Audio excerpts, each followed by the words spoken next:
আসসালামু আলাইকুম। দেশ এবং দেশের বাইরে যে যেখান থেকে দেখছেন, আশা করি আপনারা সবাই ভালো আছেন। তো আমি আপনাদের দয়া আল্লাহর অশেষ রহমতে খুব ভালো আছি। সাইফুর চাকরির পক্ষ থেকে আপনাদের সবাইকে স্বাগতম। আমার এই ভিডিওটি আপনারা যারা নতুন দেখছেন তাদেরকে অবশ্যই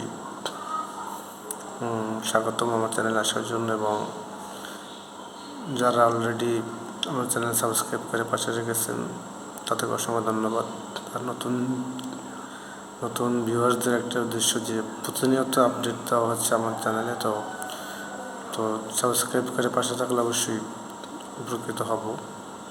তো আমি যেটার জন্য আজকে আসছি, যে কথা বলার জন্য, আসলে আমার অনেক আগেই বলার কথা ছিল, কিন্তু সময় হয় না, বিধে আমি করে উঠতে পারিনি। সেটা হচ্ছে বর্তমান বিশ্বে এখন করোনা ভাইরাসের মধ্যে একটা রোগের প্রাদুর্ভাব হয়েছে, যেটা আমি কিছুদিন আগে খবরে শুনছি। বিশ্ব স্বাস্থ্য সংস্থা একটা জরুরি অবস্থা জারি করেছে। সেটা হচ্ছে চোখের রোগ। চোখের অনেকের দেখছি চোখের রোগ ফুলে যায়, তারপরে চোখের ভিতরে লাল হয়ে যায়। সহজ কথা হচ্ছে করোনা ভাইরাসের মতোই আর কি রোগটা ছড়িয়ে পড়ছে, দেখা দিয়েছে। তো করোনা ভাইরাস আমরা যেরকম প্রতিরোধ করার চেষ্টা করছি, সবাই স্বাস্থ্যবিধি মেনে চলছি। তো এই চোখের যে এই রোগটা আমরা অবশ্যই নিজেরা চাইলে স্বাস্থ্যবিধি মেনে চললে প্রতিরোধ ও প্রতিকার করতে পারবো। সেক্ষেত্রে আমাদেরকে অবশ্যই যার যার জায়গা থেকে নিজেদেরকে স্বাস্থ্যবিধি মেনে চলতে হবে। এবং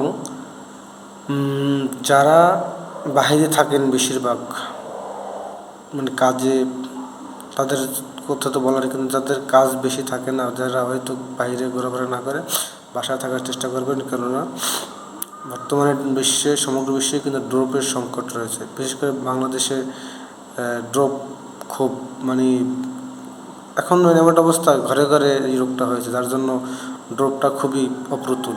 হয়তো সময় লাগবে, সহজভাবে আপনি আবার ড্রপ পাবেন, কিন্তু দেখা গেছে আপনার এখন, এবং ডাক্তারের পরামর্শ নেবেন। যদি কারো রোগটা হয়ে থাকে তাহলে অবশ্যই তারা ডাক্তারের পরামর্শ নেবেন।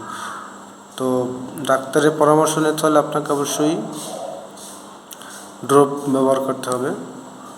তো ড্রপ ব্যবহার করবেন, বা যারা বাইরে থাকেন, তো চোখের এই রোগ থেকে যদি আপনারা মুক্তি বা আরোগ্য লাভ করতে চান, বা যদি বর্তমানে মহামারী থেকে আপনারা সবাই নিজেদেরকে হেফাজতে রাখতে চান, তাহলে অবশ্যই আপনাদের স্বাস্থ্যবিধি মানতে হবে। বাসার বাইরে থেকে যখনই আমরা বাসায় আসবো না কেন, বেশি বেশি মাস্ক, তারপরে এবং অবশ্যই ফেস মুখমণ্ডল ধুয়ে ফেলতে হবে। আপনি যতবার বাইরে যাবেন, বাইরে থেকে ততবার এসে হাত মুখ ধুয়ে নেবেন, এবং কোনো অবস্থাতেই হাত মুখ না দিয়ে আপনার ফেসে কখনো কোনো কিছু স্পর্শ করবেন না।